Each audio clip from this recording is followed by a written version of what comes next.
25 जून 2026 हा दिवस आयोगाला खूप जास्त काम करायला सांगतोय आणि त्या अनुषंगाने आयोगानं परत एक नवीन नोटिफिकेशन दिलेलं आहे आणि ही नोटिफिकेशन असणार आहे एमपीएससीच्या असणाऱ्या विद्यार्थ्यांच्या अनुषंगाने राज्यसेवा तयारी करणाऱ्या विद्यार्थ्यांसाठी स्पेसिफिक आहे. कारण का एमपीएससीच्या अंतर्गत असणाऱ्या इतर ज्या एक्झाम आहेत का वनसेवा असेल इंजिनिअरिंग सर्व्हिसेस असतील त्यांच्यासाठी कोणतेही चेंजेस नाहीयेत.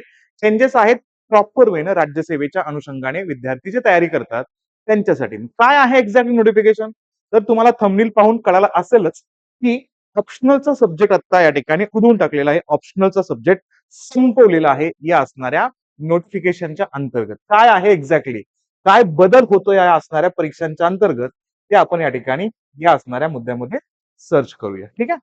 रेफरन्स काय होता रेफरन्स होता की 13 मे ला एक महत्वपूर्ण निर्णय घेण्यात आला होता या ठिकाणी महाराष्ट्र लोकसेवा आयोगाकडनं आणि तिथं एक सगळ्यात महत्वाची असणारी समिती नियुक्त करण्यात आली होती. त्यालाच म्हणतात महाराष्ट्र इन्स्टिट्यूशन फॉर ट्रान्सफॉर्मेशन म्हणजे मित्र संस्थेकडे हा रेफरन्स आणला होता. आणि ज्या संस्थेच्या बाबतीमध्ये पाहिलं तर या ठिकाणी आपल्याला अध्यक्ष कोण दिसतात तर इथं अध्यक्ष आहे तिथं मुख्य कार्यकारी अधिकारी प्रवीण परदेशी यांच्या अध्यक्षतेखाली समिती स्थापन झाली होती आणि या समितीने 3 महिन्यांचा अवकाश दिला होता की अभ्यासक्रमाच्या बाबतीमध्ये रिफॉर्म्स करायचे आहेत. अभ्यासक्रम चेंज करायचा का कोणकोणत्या परीक्षांसाठी कशा पद्धतीचा असणार अभ्यासक्रम आणायचा यासाठी ही समिती गठीत करण्यात आली होती. आणि त्या असणाऱ्या समितीच्या या निर्णयानंतर आयोगानं खूप लवकर आपल्याला एक नोटिफिकेशन आता दिलेले आहे आणि ती नोटिफिकेशन काय असेल 2027 पासून राज्यसेवा मुख्य परीक्षेमधील वैकल्पिक विषय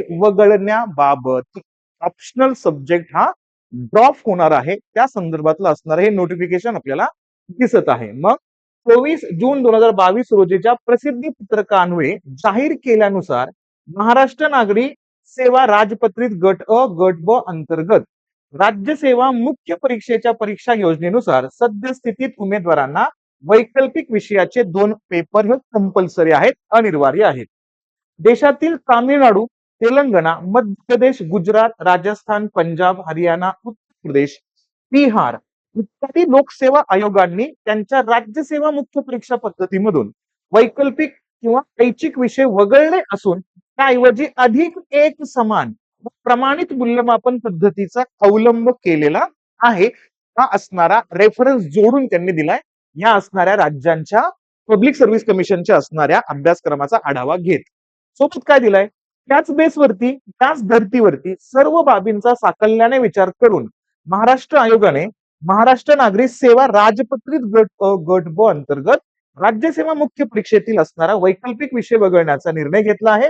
आयोगाचा उपरोक्त निर्णय 2027च्या राज्यसेवा परीक्षेपासून लागू होईल. म्हणजे 2026ला जे विद्यार्थी मेन्स साठी आहेत त्यांना ऑप्शनल राहणारच आहे. हा असणारा निर्णय 2027 पासून लागू होणार आहे हे इथं लक्षात ठेवायचं. आणि उल्लेख केला तर त्या अन्वये खाली दिलेला आहे आणि त्याच्यामध्ये पेपर कसा असेल रेफरन्स या ठिकाणी मेन्शन केलाय. म्हणजे काय बघा आयोगानं जो अगोदरचा जुना सिलेबस मेन्शन केला होता पॅटर्न मेन्शन केला होता same as it is UPSC ला कॉपी केलेला होता. मग रेफरन्स काय होतो इथं भाषा पेपर 1 मराठी होता इथं 300 मार्कांसाठी त्याच्यामध्ये 25% गुणांसह तुम्हाला काय करायचं होतं तो क्वालिफाय करायचा होता म्हणजे 75 मार्क घ्यायचा होता.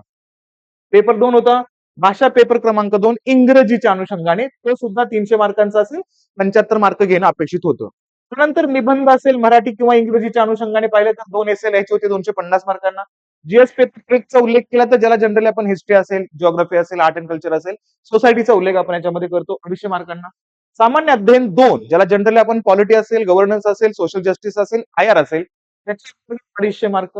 सामान्य अध्ययन 3 चा उल्लेख केला तर याच्यामध्ये इकॉनॉमिक्स असेल सायन्स टेक्नॉलॉजी असेल डिझास्टर मॅनेजमेंट असेल इंटरनल सिक्युरिटी असेल अॅग्री असेल डेव्हलपमेंटचा पार्ट असेल तिथं 250 मार्क.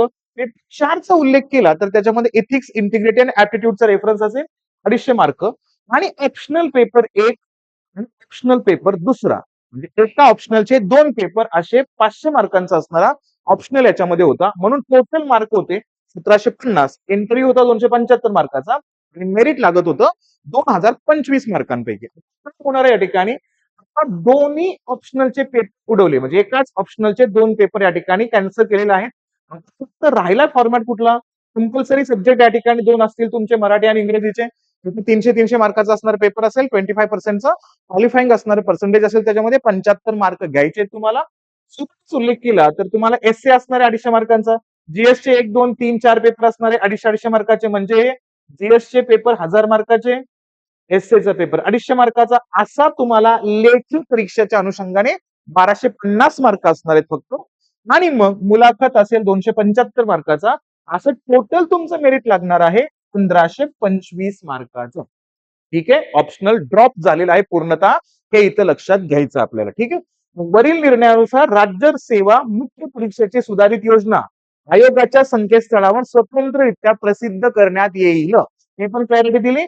आणि महाराष्ट्र नागरी सेवेतील मुख्य, आता हे लक्षात घ्यायचं, महाराष्ट्र वन सेवा मुख्य परीक्षेकरता वैकल्पिक विषयाची तरतूद पूर्वीप्रमाणेच लागू होईल. वनसेवा देणाऱ्या विद्यार्थ्यांसाठी कोणतेही चेंजेस नाहीयेत. प्लस महाराष्ट्र स्थापत्य यांत्रिकी विद्युत अभियांत्रिकी सेवा मुख्य परीक्षा, महाराष्ट्र कृषी सेवा मुख्य परीक्षा, महाराष्ट्र व औषध अन्न व औषध प्रशासकीय सेवा मुख्य परीक्षा, महाराष्ट्र पशुवैद्यकीय सेवा मुख्य परीक्षा आणि निरीक्षक वैद्यमापन शास्त्र मुख्य परीक्षा, या सर्व परीक्षा प्रचलित योजनेनुसार घेण्यात येतील. त्यामध्ये कोणताही बदल करण्यात आलेला नाही. अशा पद्धतीचा असणारा हा नोटिफिकेशन या ठिकाणी देण्यात आलेला आहे. तर हा मुद्दा लक्षात घ्या, ऑप्शनल कॅन्सल झालेला आहे. याबद्दल तुमचं मत काय एक्झॅक्टली आयोगाच्या या निर्णयाबद्दल, तर ते तुम्ही तुमच्या असणाऱ्या या कमेंट सेशन मध्ये लिहू शकता. आणि भेटूया अशाच असणाऱ्या वेगळ्या सेशन पर्यंत. थँक्यू.